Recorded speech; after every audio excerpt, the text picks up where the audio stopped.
तो फारस की खाड़ी में इस वक्त जो सैन्य तनाव चल रहा है वो कोई आमने सामने की जंग नहीं है।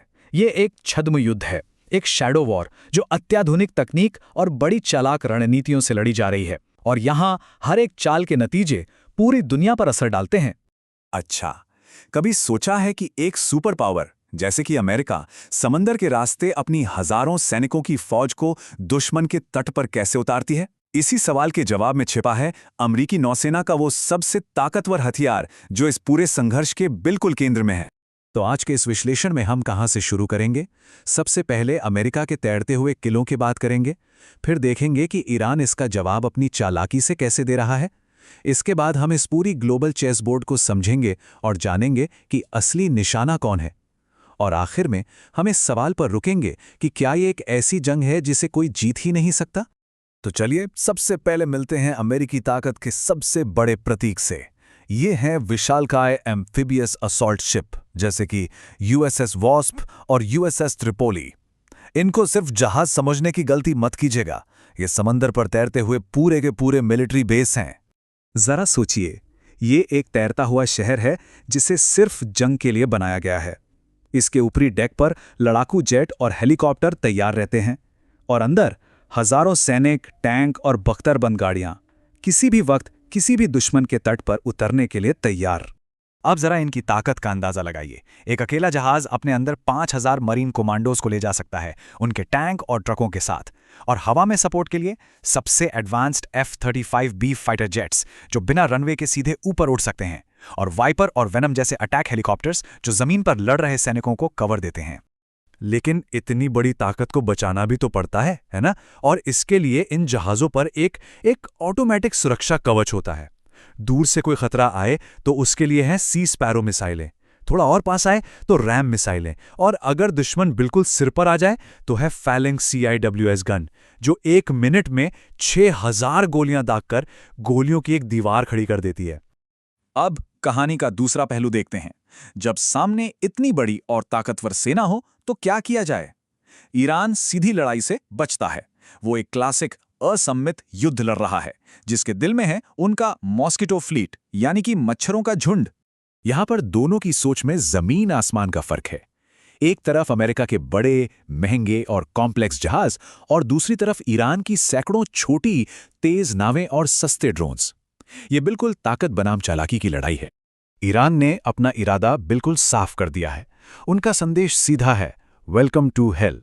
ये सिर्फ एक धमकी नहीं है, ये उनकी तैयारी और उनके आत्मविश्वास को दिखाता है। तो ईरान की स्ट्रैटेजी है क्या? एक शब्द में, सैचुरेशन अटैक। इसका मतलब है एक साथ इतनी सारी सस्ती मिसाइलें और ड्रोन दागो कि दुश्मन का एडवांस डिफेंस सिस्टम कंफ्यूज हो जाए। लक्ष्य ये नहीं कि सारे निशाने पर लगें, लक्ष्य ये है कि सिस्टम पर इतना बोझ डाल दो कि कुछ तो आखिरकार उसे भेद कर अंदर पहुंच ही जाए।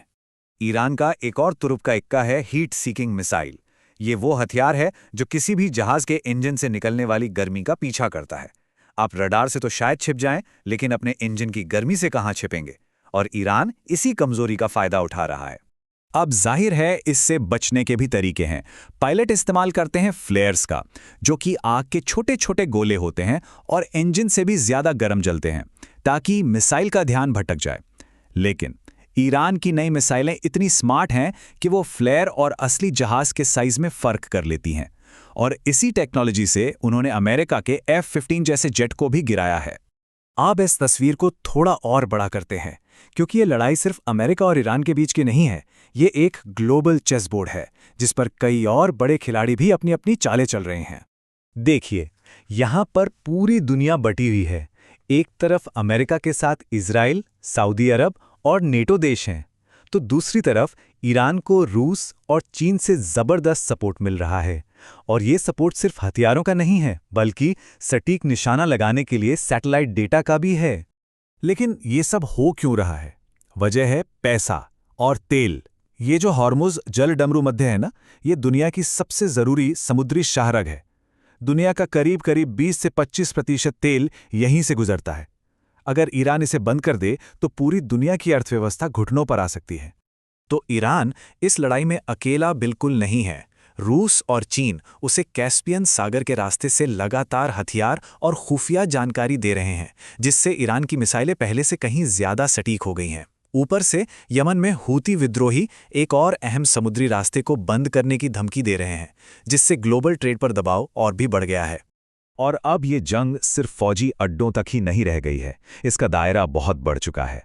अब आम लोगों के इंफ्रास्ट्रक्चर और ग्लोबल इकोनॉमी को भी निशाना बनाया जा रहा है। असली टारगेट अब युद्ध के मैदान से कहीं बड़े हैं। दोनों तरफ से अब ऐसे ठिकानों को निशाना बनाया जा रहा है जिनका सीधा ताल्लुक आम लोगों और इकोनॉमी से है। अमेरिका ने ईरान का एक बड़ा पुल तबाह कर दिया, तो जवाब में ईरान ने इजराइल के केमिकल कारखानों पर हमला किया और यहां तक कि अमेज़न जैसी टेक कंपनियों पर साइबर अटैक किए। ये बताता है कि ये जंग अब कितनी खतरनाक हो चुकी है। इस पूरे रेगिस्तानी इलाके में जिंदगी के लिए सबसे जरूरी चीज क्या है? पानी। और ये पानी आता कहां से है? ये आता है डीसैलिनेशन प्लांट से, जो समंदर के खारे पानी को पीने लायक बनाते हैं। और यहीं पर छिपा है ईरान का सबसे बड़ा और शायद सबसे खतरनाक गैर फौजी हथियार। सोचिए, अगर ईरान इन डीसैलिनेशन प्लांट्स पर हमला कर दे, सऊदी अरब, यूएई और कुवैत जैसे देशों में लाखों लोगों के लिए पीने का पानी बंद हो जाएगा। ये एक ऐसा दबाव होगा कि इन देशों को अमेरिका पर युद्ध रोकने के लिए जोर डालना ही पड़ेगा। तो अब हम पहुंचते हैं इस विश्लेषण के आखिरी और सबसे अहम हिस्से में। जब ये लगने लगे कि पारंपरिक तरीके से कोई भी पक्ष नहीं जीत सकता, तो आगे क्या होता है? ये संघर्ष किस खतरनाक मोड़ की तरफ बढ़ रहा है? ये सवाल हमें इस संघर्ष के सबसे स्याह पहलुओं की तरफ ले जाता है। जब कोई भी पक्ष सीधे सीधे नहीं जीत पाता, तो वो ऐसे हथकंडे अपनाने लगता है जिनके नतीजे बहुत ही भयावह हो सकते हैं। यहाँ कुछ बहुत ही खौफनाक संभावनाएं हैं।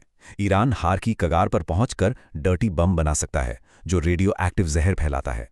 ईरान का पहाड़ी इलाका अमेरिकी सेना के लिए एक दूसरा अफगानिस्तान बन सकता है, जहां वो सालों तक फंसे रह सकते हैं।